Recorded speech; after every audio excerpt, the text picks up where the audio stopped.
edit everything. But so tell me the typical day. Let's say you are already in you reach the Sahara, whatever, 5th day, okay, and you are in the element. Tell me the typical day. Typical day at Dakar. First of all, at Dakar, you have to use every moment. You're either worried about the road book, preparing your road book, feeding your body, or sleeping. And every moment. I was fortunate. I was a factory rider. I had a mechanic and all the support. But I really had to, every moment, you're always breaking it down. So, let's take it for example. I'll take it from the end of the special test the day before. As soon as the special test is over and you arrive at the end of the liaison, you get your road book, you immediately go to work because you're still awake, you're alert. You have to do the road book. The road book may take you an hour or 2 hours to review and mark and do your own mapping and everything. Then, it's food. Clean up and food. Get a shower if you can, get food. As soon as the bivouac's open, get food. Stock up, make sure you have everything you need.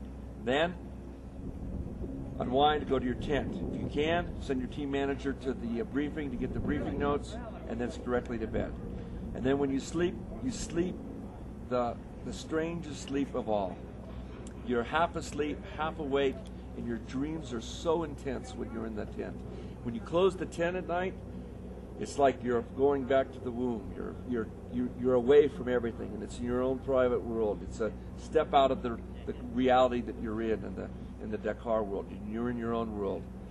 And so you have that moment at night, but I never slept a full night. 1 hour, wake up, look at the watch. 1 hour, wake up, look at the watch. And then, of course, sometimes at midnight, sometimes at 2 in the morning, sometimes at 3 in the morning, you're up, getting dressed, and getting prepared for the next day. You're usually riding an hour, 2 hours, 3 hours before the sun comes up, just to get to the start of the special. And then you arrive at the start of the special, and there's a moment there where you have some time with all your fellow competitors, and everybody's got a moment to relax. And there's a lot of camaraderie and fellowship there and goodwill amongst people of all nations. Because at that point, the national boundaries go away. Right. We are all in the same situation. We are all just men trying to deal with it, what we have to deal with, and chasing our own personal goals. So, and then slowly, the time is coming. And then all of a sudden, the man puts out the hand, 5, 4, 3, 2, 1, and for the next 7, 8, 9 hours, you're living on the edge. Every moment on the edge.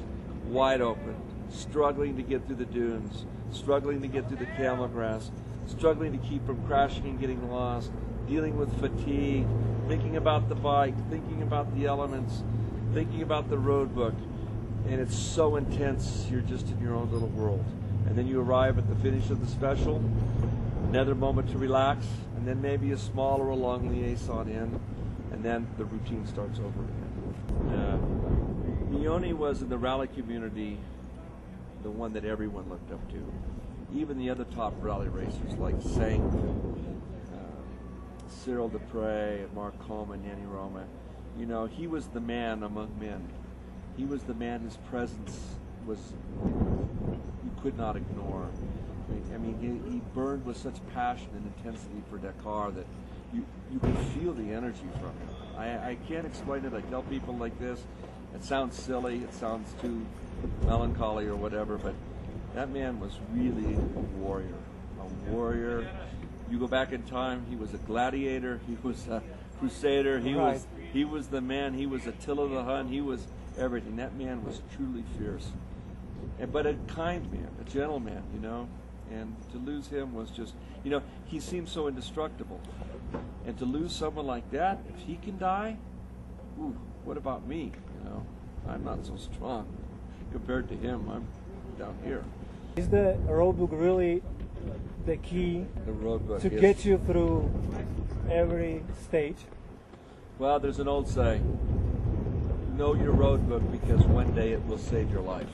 And you have to approach it like that. The road book is the way, and the road book is the truth, and you have to really respect the road book.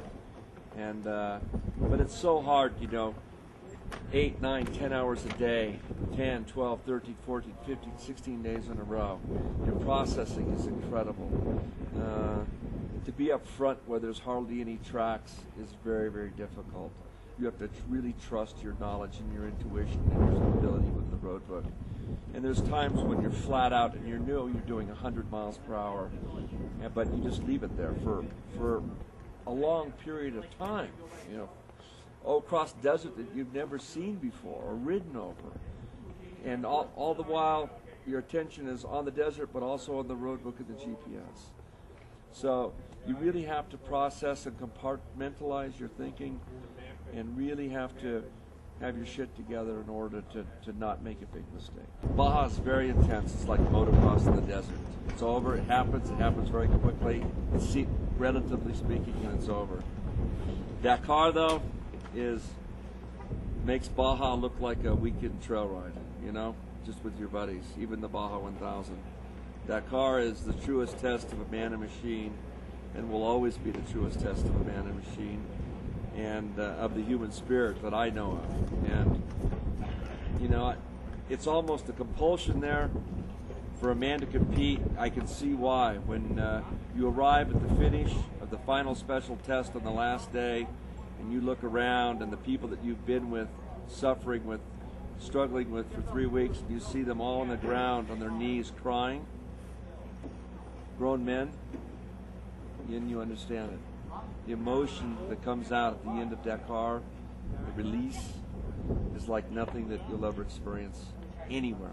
I've won the Baja 1000 many times, more than my share. The Baja 500, the thrill of victory is great, but the emotional experience is nothing compared. Thank you, Scott. That was amazing. All right, thanks, Miro. Let's see. Hey, that's number Scott. uno. He didn't bring the dog this year, though.